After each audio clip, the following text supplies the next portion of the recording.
Hello বন্ধুরা, আসসালামু আলাইকুম। লামিজ ড্রিমে তোমাদের সবাইকে স্বাগতম। দূর দূরান্ত থেকে যারা আমার ভিডিওটা দেখতেছো সবাইকে জানাই অসংখ্য ধন্যবাদ।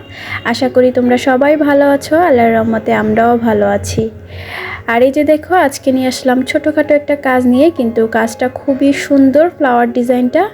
আর আমি এটা একটা কুশন কভার ডিজাইন করতেছি, তাই তোমাদের ভিডিওটা স্কিপ না করে সবাই সুন্দরভাবে দেখো। আর যারা আমার ভিডিওটা দেখা শুরু করেছে এখনও একটা লাইক দাও নাই, প্লিজ একটা লাইক দিয়ে দিও। তোমাদের একটা লাইক আমার ভিডিওটা সবার কাছে পৌঁছে দেবে। আর যেসব আপুরা নতুন এসেছো তাদেরকে বলবো আমার ভিডিওটা ফুল ওয়াচ করো। যদি ভালো লেগে থাকে তাহলে অবশ্যই আমার চ্যানেলটা সাবস্ক্রাইব করে আমার পাশে থেকে যেতে পারো, যাতে নতুন নতুন ভিডিও আপলোড করলে তোমাদের কাছে নোটিফিকেশন চলে যায়। আর হ্যাঁ বন্ধুরা, যারা আমার চ্যানেলে নতুন এসেছো কিন্তু আমি এখনও তোমাদের সাপোর্ট করতে পারি নাই, তারা প্লিজ আমার কমিউনিটি বক্সে এসে একটা নক দিও। কারণ আমি অনেকটাই ব্যস্ত আছি, যে কারণে আমি সবটা কমেন্ট দেখে দেখে চেক করতে পারতেছি না। তাই কমিউনিটি বক্সে আসলে কি আমি সহজেই তোমাদের কাছে চলে যেতে পারবো। আর এই যে দেখো, আমি কিন্তু ফ্লাওয়ার ডিজাইনটা সম্পর্কে কিছুই বলতেছি না, কারণ যেহেতু তোমরা এই সিলাইটা সম্পর্কে সবাই জানো। এটা বাটন স্টিচ, আর এই বাটন স্টিচটা দিয়ে আমি এই ফ্লাওয়ার ডিজাইনটা করব।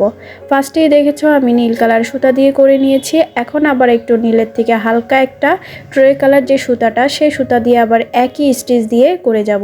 ঠিক এভাবেই আমি সম্পূর্ণ স্টিচগুলো আমি দিয়ে ফ্লাওয়ার ডিজাইনটা সুন্দরভাবে ডিজাইন করব। তাই তোমরা ভিডিওটা স্কিপ করো না, দেখতে থাকো। আজকে যেহেতু আমি ছোট ছোট কাজগুলোই তোমাদের সাথে শেয়ার করতেছি, আর এই ছোট ছোট কাজগুলো কিন্তু বেশ কিউট লাগে, যে কোনো জায়গায় তোমরা তুলতে পারো।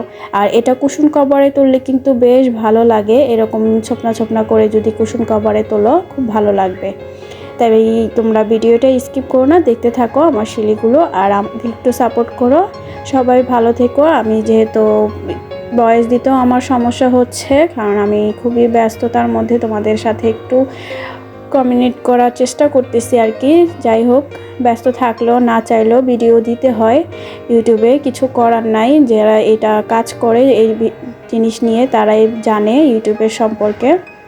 তাই তোমরা প্লিজ আমাকে একটু সাপোর্ট করো আর আমার পাশে থেকো।